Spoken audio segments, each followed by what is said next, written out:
کار دی د تعلیم او تربیه لوی مسؤلیت ورونو غواړي همت ورونو وطن رڼا کو وطن رڼا کو وطن رڼا کو دیوی ته پوری لاس کی کور بکور لګو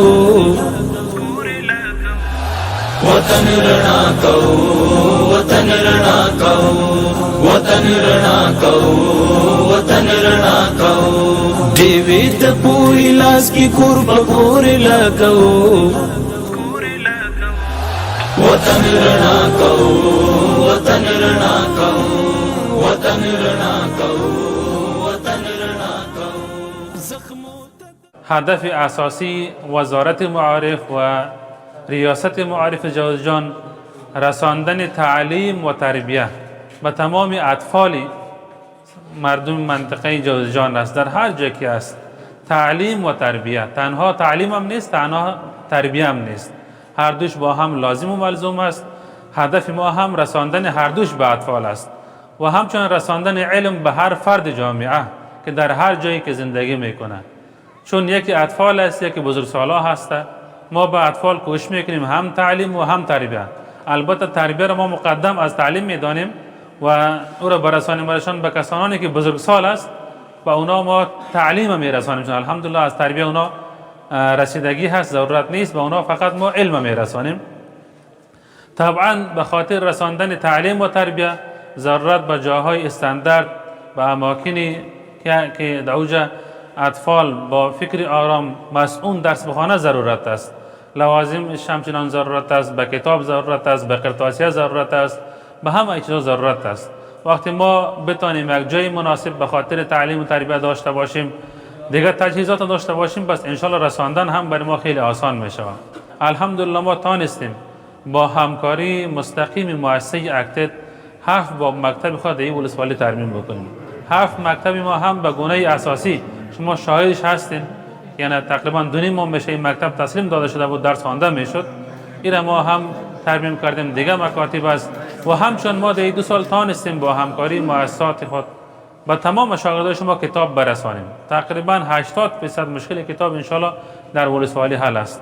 از صنف اول تا صنف 6 به تمام اطفال شما ما قرطاسیه رساندیم، مکمل اطفالتانه، یک طفل نمانده. بیشتر از 20 صنف محلی ما در ولسوالی، شاید 24 صنف محلی، 25 صنف محلی ما در ولسوالی ایجاد کردیم که در خیر ولسوالی بزرگ ما یک صنف نداریم.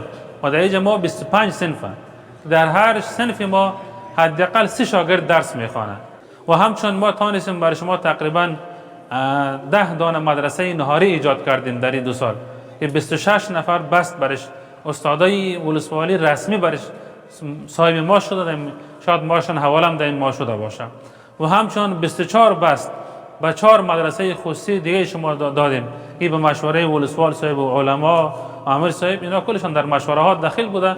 20 صنف سواد آموزی ما به خاطر بزرگسالا ایجاد کردیم که از 15 شروع از حداقل شاگرداش 15 نفر از تعدادش و همچون سندش هم از 15 ساله تا 50 ساله ما با او گرفتیم که با او شاگردا هم ما همه چیز رساندگی هستیم، کتاب و قرطاسیه تمام کتابی که است. و جای خوشبختی دیگه که هست شما ببینید در این 25 صنف محلی ما هم تماما استادا از جوانای خود ولسوالی خماب است، یک تا هم از بیرون نامده و همچنان در 20 صنف سواد آموزی تماما استادا از خود جوانای ولسوالی خماب است، کسی از بیرون نامده.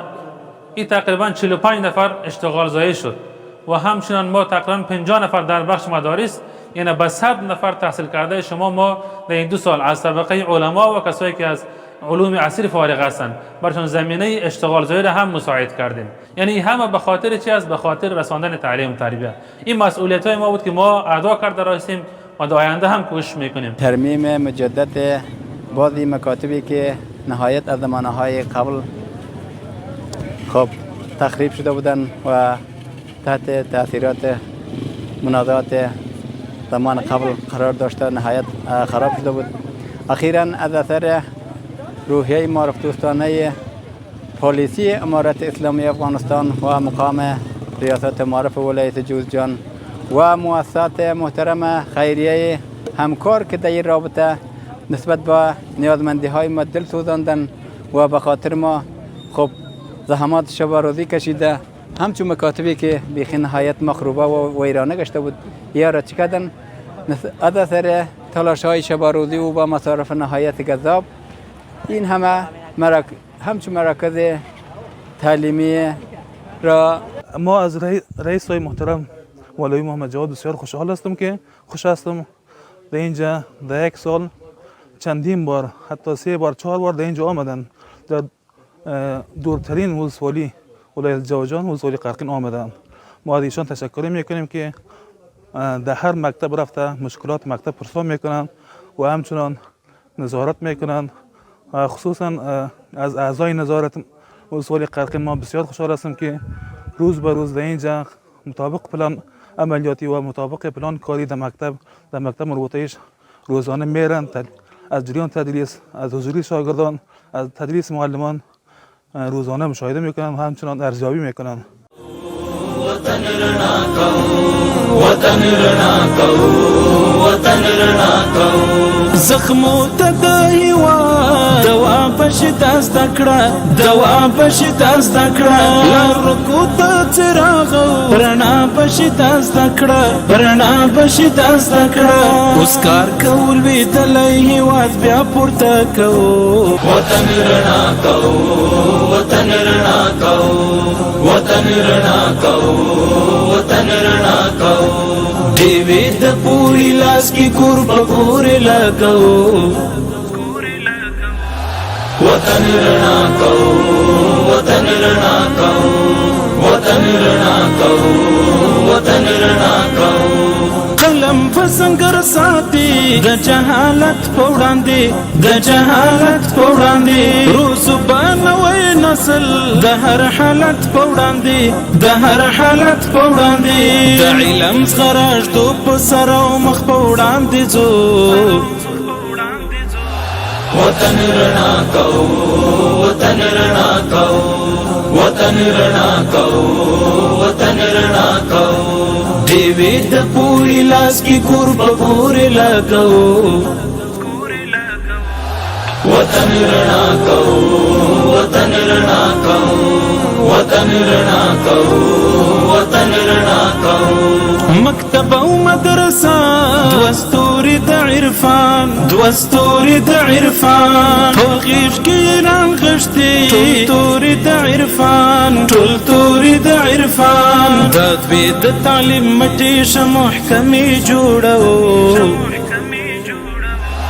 وطن رڼا کوو، وطن رڼا کوو، وطن رڼا کوو، وطن رڼا کوو. ډېوې د پوري لاس کې کور په کور لګوو. وطن رڼا کوو، وطن رڼا کوو، وطن رڼا کوو، وطن رڼا کوو. تعلیم درس او تدریس سنگر د پرمختګ، سنگر د پرمختګ. په هر دانه کې ښکاري اثر د پرمختګ، اثر د پرمختګ. همت کوو خپل کور خو به په خپلو راغوو. وطن رڼا کوو، وطن رڼا کوو. کار دی د تعلیم او تربیې لوی مسؤلیت ورونو غواړي